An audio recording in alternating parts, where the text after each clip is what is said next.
My name is Tessa Cunningham, and I am a West Coast swing dancer. My partner and I are currently ranked #1 in Canada and top 5 in the world for a dance called West Coast Swing. I have a degree in human kinetics from the University of British Columbia. This has helped me with my dance career in that I understand the way the body moves a little bit better than I normally would, because I can identify exactly the physics and biomechanics principles that are involved in executing the movement. My partner Miles and I perform choreographed pieces that we choreographed ourselves, and they are 3 minutes in length. The rules stipulate that a showcase performance must involve 3 to 5 aerial or lifted maneuvers, which means that during the choreographed piece, he boosts me in the air or flips me. While we're discussing choreography, once in a while Miles and I have discussions where we're deciding which part of a lift will work or won't work.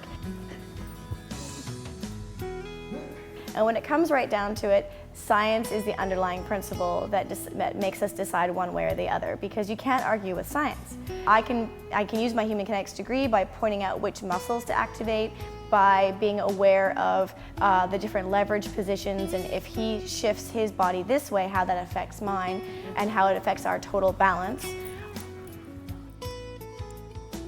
Okay, we have this move called the pinwheel, which is actually a bit of a death drop on my part. When I first learned it, it was extremely painful because of all the repetitions and errors we made. But the centrifugal force actually is what we use in order to get that lifted look going on. Even though not a lot of lift is happening, it's more of a pushing and swinging. We have to work against gravity. The way that you overcome gravity is the flyer has to jump and the leader has to take my center at the apex of my jump, which is when I'm the lightest.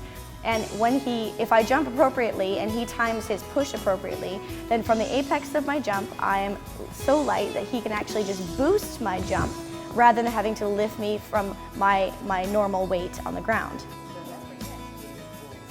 75 or 80% of my job is instructing and teaching people exactly how to move their bodies in the most efficient way possible to make swing dancing more accessible, more fun, and more successful on the competitive circuit. The more important thing to know as any student in any topic is, why should I do it that way? Not only for motivation, but just so that you understand where that movement comes from and what body parts are initiating the movement and what the source of the movement is. So I think my human kinetics background gives me immediate access to being able to explain which muscles are being used and when and why, so that students can not necessarily need all the technical words behind it, but at least they have a better grasp and understanding of the way their body works and why it's important to bother to try to do it the proper way, rather than just doing it because you were told to. When I'm dancing, I really feel like I'm fully self-expressed, like I'm totally in the moment and one with the music and sharing a moment with my dance partner, whoever that may be.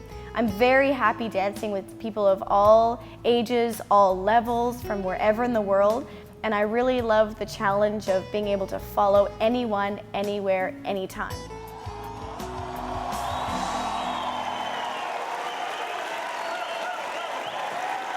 Ladies and gentlemen, Miles and Rose, Tessa Cunningham.